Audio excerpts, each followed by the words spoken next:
ইবাদতের সওয়াব বহু গুণে বৃদ্ধি করে দেন। রোজা মানুষকে আত্মশুদ্ধি করে। আসসালামু আলাইকুম। ইবাদতের সওয়াব বৃদ্ধি। এই রমজান মাসে মহান আল্লাহ তাআলা ইবাদতের সওয়াব বহু গুণে বৃদ্ধি করে দেন।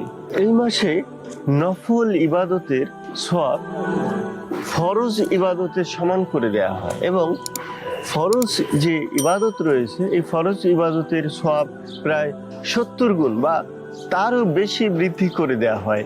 রোজা মানুষকে আত্মশুদ্ধি করে এবং তাকওয়া অর্জনে সাহায্য করে। এটি মানুষের মধ্যে সহানুভূতি, ধৈর্য ও গুণ বৃদ্ধি করে থাকে।